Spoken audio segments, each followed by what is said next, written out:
देखिए ईरान के विदेश मंत्री अब्बास अराक्ची के 2 बयान सामने आए।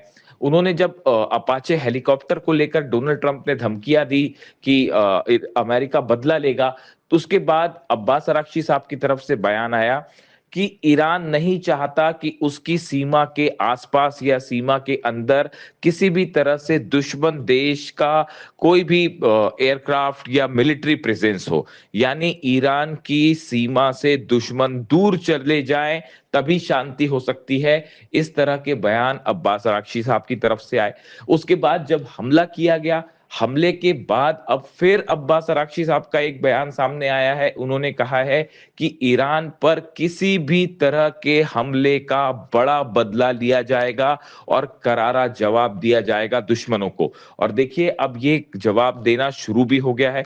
ईरान की तरफ से साफ कर दिया गया है। ईरान की सेना की तरफ से, आरजीसी की तरफ से बात साफ कर दी गई है कि अगर किसी भी तरह के हमले होते हैं ईरान के ऊपर, तो बिना वक्त गवाए उसका जवाब दिया जाएगा। इतना ही नहीं, जिस तरह से ईरान ने इजराइल को निशाना बनाया लेबनान के हमलों को लेकर, उससे ये बात साबित हो गई है कि अब ईरान की सेना एक बेहद एग्रेसिव मोड पे है और किसी भी तरह के हमले का करारा जवाब दिया जाएगा। अब ये माना जा रहा है कि ये हमले जो हुए हैं अमेरिका की तरफ से, ये एक नई जंग की शुरुआत करेंगे और ईरान की तरफ से करारा और मुंह तोड़ जवाब दिया जाएगा अमेरिका को और डोनाल्ड ट्रंप को। देखिए बार बार ईरान की तरफ से ये बात कही जा रही है कि अमेरिका से यूरेनियम के मुद्दे पर कोई बात नहीं हो रही है, अमेरिका से न्यूक्लियर मुद्दे पर, परमाणु प्रोग्राम को लेकर कोई बात नहीं हो रही है। लेकिन बावजूद इसके डोनाल्ड ट्रंप की तरफ से बार बार दावे हो रहे हैं कि कोई डील होने वाली है, डील होने वाली है, जबकि हकीकत यह है कि ईरान किसी तरह की कोई डील नहीं कर रहा। यानी डोनाल्ड ट्रंप लगातार बार बार झूठ बोल रहे हैं, ये कहना है ईरान का। और देखिए जिस बात को हम बार बार ये कह रहे थे कि बातचीत के बीच में धोखा हो सकता है और हमले हो सकते हैं, और फिर एक बार वही हुआ कि एक तरफ डोनाल्ड ट्रंप डील की बातें कर रहे थे, कल बयान आ रहा था कि 1 से 2 हफ्ते के अंदर डील हो जाएगी, बातचीत हो रही है, और इसी बीच एक बार फिर धोखे से हमले किए गए। यानी ईरान ईरान के साथ किसी भी तरह की बातचीत के बीच में ये हमला होना, ये एक बार फिर बताता है कि अमेरिका और डोनाल्ड ट्रंप की किसी भी बात पर विश्वास नहीं किया जा सकता, ये कहना है ईरान का।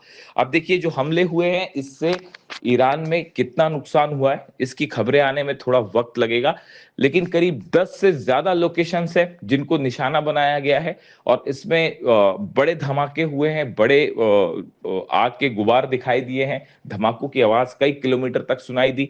इसके अलावा देखिए एक बड़ी अहम खबर ये भी है जो सामने आई है कि अमेरिका की तरफ से जो हमले किए गए, इसमें ईरान के नए डिफेंस सिस्टम को निशाना बनाने की कोशिश की गई है। देखिए पिछले कुछ समय से ये खबरें आ रही हैं कि ईरान ने अपने डिफेंस सिस्टम से अमेरिका और इजराइल को खासा मुश्किल में डाल दिया है, परेशान कर रखा है। ईरान का जो नया मिसाइल डिफेंस सिस्टम है, उसने कई अमेरिकी जेट्स को निशाना बनाया है, कई अमेरिका के और इजराइल के जो ड्रोन्स हैं उनको निशाना बनाया है। अपाचे हेलीकॉप्टर पर तो शाही ड्रोन से हमला किया गया। यही वजह है कि ईरान के जो डिफेंस सिस्टम है उसको निशाना बनाने की कोशिश की है अमेरिका ने, और जिस दिन लोकेशंस पर डिफेंस सिस्टम लगे थे वहां पर स्ट्राइक की गई है, जिसके बाद जो है अभी जो खबरें आ रही हैं उसके मुताबिक कई लोकेशंस पर जो है वो डिफेंस सिस्टम में धमाके हुए हैं, और ईरान की तरफ से जो है वो राहत और बचाव कार्य फिलहाल जारी है। लोगों को जो घायल हुए हैं उनको अस्पताल पहुंचाया जा रहा है। कई लोकेशंस पर जो है वो लोगों के मारे जाने की भी खबरें सामने आई हैं। अब इन हालात में सवाल ये है कि ईरान की तरफ से जो नए हमले हुए हैं अमेरिका के बेसिस पर, क्या ये हमले आगे भी जारी रहेंगे?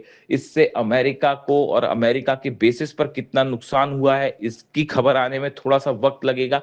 लेकिन अब सवाल एक बार फिर ये है कि क्या, देखिए अमेरिका की तरफ से ये बयान आया है कि ये हमले अब बंद कर दिए गए हैं, ऐसा अमेरिका का कहना है।